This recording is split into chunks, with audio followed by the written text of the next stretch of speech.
A paz do nosso Senhor Jesus Cristo, eu sou Veridiana Costa e estamos aqui hoje para mais um dia de leitura. Senhor Deus e Pai, glorificado e exaltado és o teu santo nome. Muito obrigada, Pai, por mais um dia de vida, agradeço por sua bênção e por sua proteção. Muito obrigada, Senhor, pelos teus livramentos, Pai. Por favor, nos abençoe nesta leitura, que cada palavra sua, Senhor, seja ensinamento em nossas mentes e em nossos corações, nos inspire e nos direcione sempre a Ti, em nome de Jesus. Lembrando que estamos lendo o Evangelho segundo Mateus, e aqui no canal toda noite um vídeo novo, né? Se inscreva, ative o sininho para receber as notificações, curta, compartilhe, comente, né? É sempre bom interagir com o canal.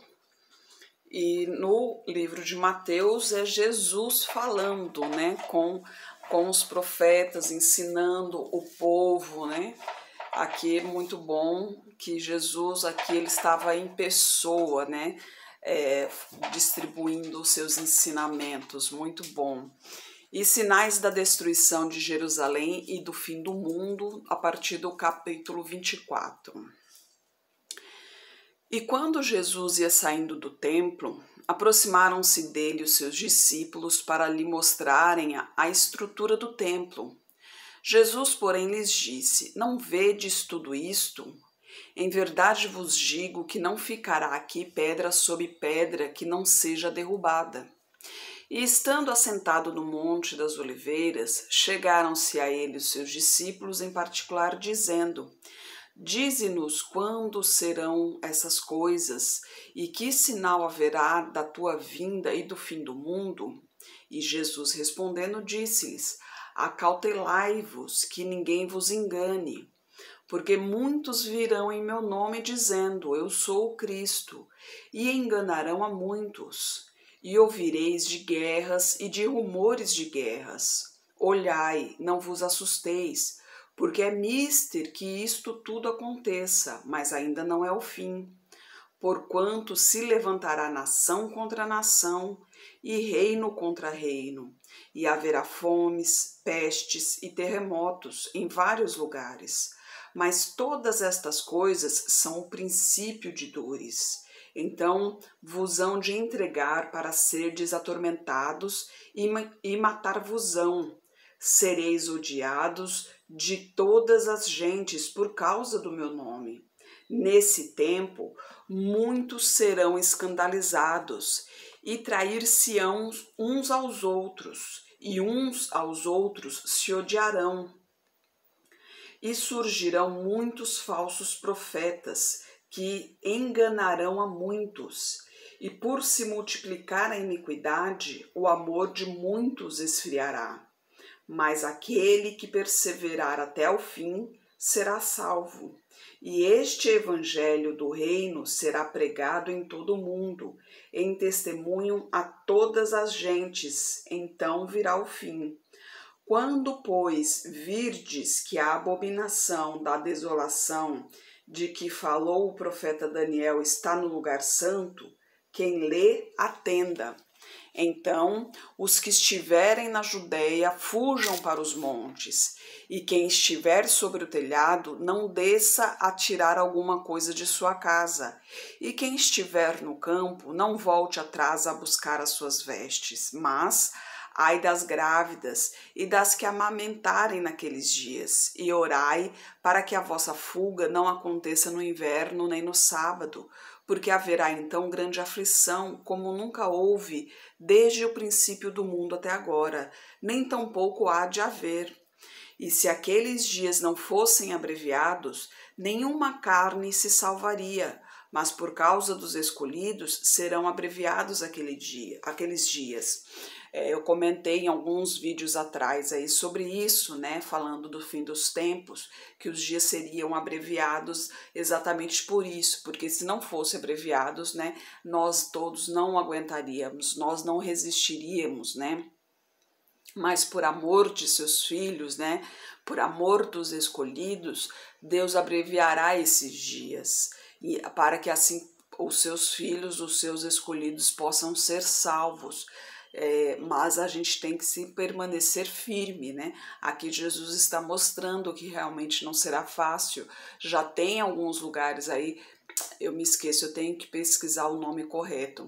Já tem alguns lugares, né, fora do Brasil, em que o nome de Deus é proibido, né, em que o nome do Senhor é proibido. E quem confessa o Senhor publicamente, esse é morto. Mas aqui a palavra de Deus diz que aquele que perde a sua vida em nome de Jesus, salvá-la-á. Ou seja, aquele que morre a carne, né? Morre a carne pelo amor do Senhor, né? Que morreu por confessar o amor do Senhor, né? Por confessar servir ao Senhor, esse será salvo no dia do julgamento e participará do reino eterno, né? E a gente continua a partir do versículo 23. Então, se alguém vos disser, eis que o Cristo está aqui ou ali, não lhe deis crédito, porque surgirão falsos cristos e falsos profetas, e farão tão grandes sinais e prodígios, que, se possível fora, enganariam até os escolhidos.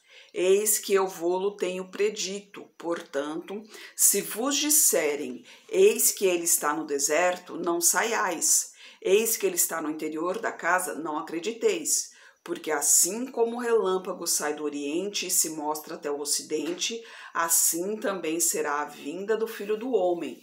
Pois onde estiver o cadáver, aí se ajuntarão as águias, né? Aqui está dizendo que Jesus Cristo, quando vier, né, todos os olhos o verão, né? Então, os anticristos, né, os falsos, né, que se passaram por Cristo, os profetas, os falsos profetas, vão dizer que Cristo está ali, que Cristo está aqui, como já aconteceu, né, a gente já viu aí pela mídia dizendo que é Cristo, né. Esses falsos profetas, né, vão dizer que Cristo está em um lugar, em outro, e vão procurar seguidores, mas esses não são o Cristo, né?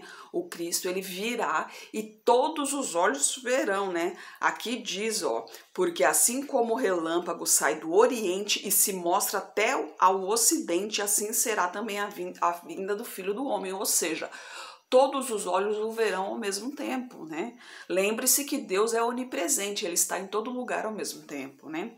E a gente continua aqui a partir do versículo 29, sinais da sua segunda vinda.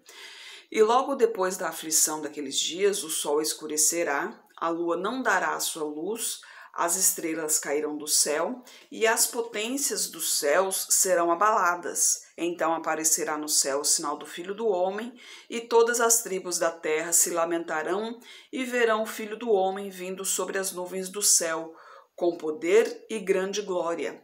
E ele enviará os seus anjos com um rijo clamor de trombeta, os quais ajuntarão seus escolhidos desde os quatro ventos, de uma a outra extremidade dos céus. Aprendei, pois, esta parábola da figueira, quando já os seus ramos se tornam tenros e brotam folhas, sabeis que está próximo o verão. Igualmente, quando virdes todas estas coisas, sabei que ele está próximo às portas. Em verdade vos digo que não passará esta geração sem que todas estas coisas aconteçam. O céu e a terra passarão, mas as minhas palavras não hão de passar. Mas aquele dia e hora ninguém sabe, nem os anjos do céu, mas unicamente meu Pai. E como foi nos dias de Noé, assim também será a vinda do Filho do Homem. Porquanto, assim como nos dias anteriores ao dilúvio, comiam, bebiam, casavam, davam-se em casamento, até ao dia em que Noé entrou na arca, e não o perceberam, até que veio o dilúvio e levou a todos. Assim será também a vinda do Filho do Homem. Então, estando dois no campo, será levado um, e outro será deixado. Estando duas moendo no moinho, será levada uma e deixada outra. Vigiai, pois, porque não sabeis a que hora há de vir o vosso Senhor. Mas considerai isto: se o pai de família soubesse a que vigília da noite havia de vir o ladrão, vigiaria e não deixaria roubar a sua casa. Por isso, estai vós apercebidos também, porque o Filho do Homem há de vir a hora em que não penseis. Quem é, pois, o servo fiel e prudente que o seu senhor constitui sobre a sua casa para dar o sustento a seu tempo? Bem-aventurado aquele servo que o seu senhor, quando vier, achar servindo assim. Em verdade vos digo que o porá sobre todos os seus bens. Mas se aquele mau servo disser no seu coração, o meu senhor tarde virá, e começar a espancar os seus conservos e a comer e a beber com os ébrios, virá o senhor daquele servo num dia em que o não espera e a hora em que ele não sabe, e separá-lo-á e destinará a sua parte com os hipócritas. Ali haverá pranto e ranger de dentes. Jesus está deixando claro aqui que ninguém sabe quando ele virá, nem ele mesmo sabe, somente o Pai sabe, somente Deus sabe o dia que Jesus virá para recolher os escolhidos de Deus. Então, tem muitas, tem contas para fazer, negócios de anos que se passaram, como por exemplo, 1000 anos aos olhos de Deus é como um dia aos olhos de Deus é como 1000 anos. Tem essas contas para saber exatamente o tempo que passou, o tempo que falta para não sei o que e tal. Tem os estudos, Esses estudos literários podem ser feitos, sim, mas para ter uma base em relação aos acontecimentos, para saber, por exemplo, em que ano aconteceu tal coisa, em que ano, por exemplo, que mais ou menos, que Daniel, que o povo foi para a Babilônia, em que ano mais ou menos, em que fizeram a estátua lá, que Nabucodonosor fez a estátua, coisas desse tipo, Mas a data em que Jesus virá, nem o próprio Jesus sabe. Ele está declarando aqui, não sou eu. É a palavra dele aqui, ó. Essas palavras que estão em vermelho aqui são as palavras próprias de Jesus Cristo. Ele mesmo é quem declara que ele também não sabe o dia que ele vai vir. Então, se o próprio Jesus não sabe o dia que ele virá, quem poderá dizer, então, que Jesus virá tal dia, tal ano? Lembra-se de antigamente que se dizia que no ano 2000 o mundo iria se acabar, Eu lembro quando criança eu ouvia isso, eu falava, gente, mas pelo amor de Deus, no ano de 2000 eu vou ter 19 anos e o mundo vai acabar? Imagina, não tem cabimento isso, embora isso não tem nada a ver, Mas eu criança, era pensamento de criança, Mas eu digo assim, realmente não tem como prever essa data. A data somente Deus é quem sabe.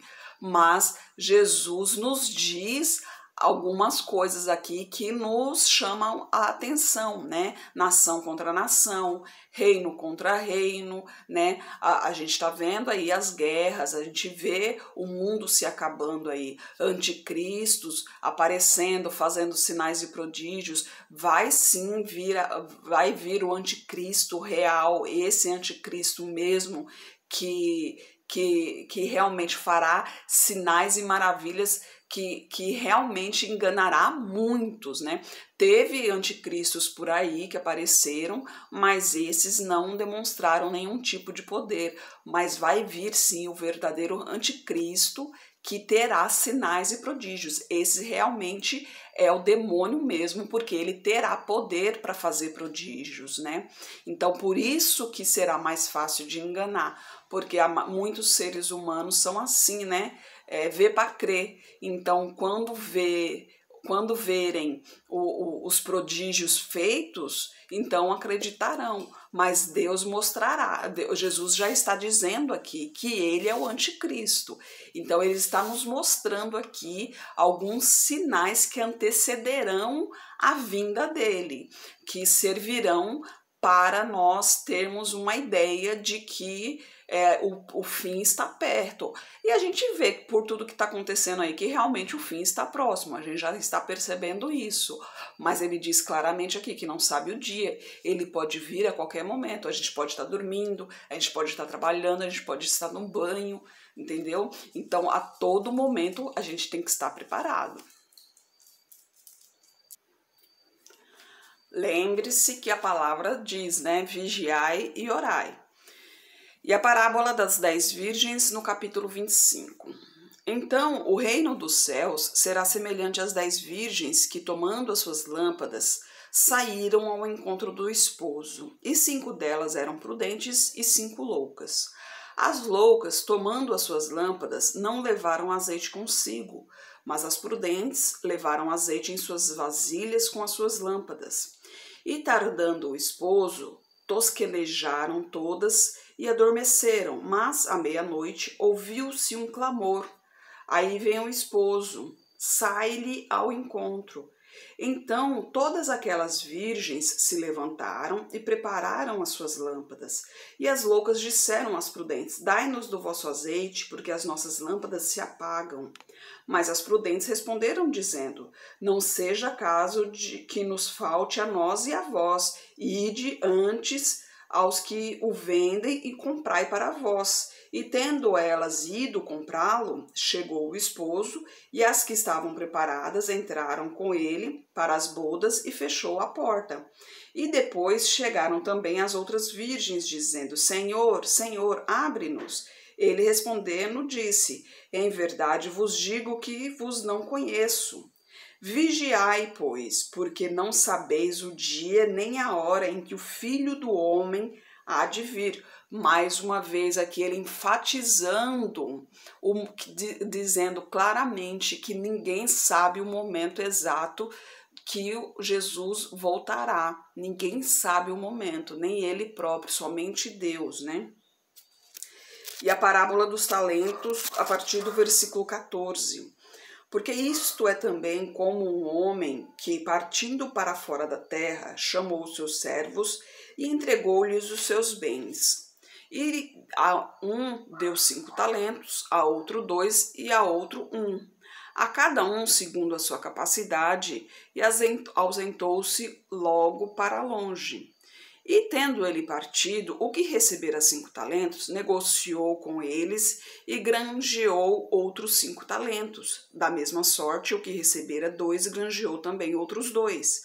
Mas o que recebera 1 foi e cavou na terra e escondeu o dinheiro do seu senhor. E muito tempo depois veio o senhor daqueles servos e pediu conta a eles. Então aproximou-se o que recebera 5 talentos, e trouxe-lhes outros 5 talentos, dizendo: Senhor, entregaste-me 5 talentos, eis aqui outros 5 talentos que granjeei com eles. E o seu senhor lhes disse: Bem está, servo bom e fiel, sobre o pouco foste fiel, sobre muito te colocarei, entra no gozo do teu senhor. E chegando também o que tinha recebido 2 talentos, disse: Senhor, entregaste-me 2 talentos, eis que com eles granjeei outros 2 talentos. Disse-lhe o seu senhor: Bem está, bom e fiel servo. Sobre o pouco foste fiel, e sobre muito te colocarei. Entra no gozo do teu senhor. Mas chegando também o que recebeste 1 talento, disse: Senhor, eu conhecia-te que és um homem duro, que ceifas onde não semeastes e ajuntas onde não espalhaste. E atemorizado, escondi na terra o teu talento. Aqui tens o que é teu.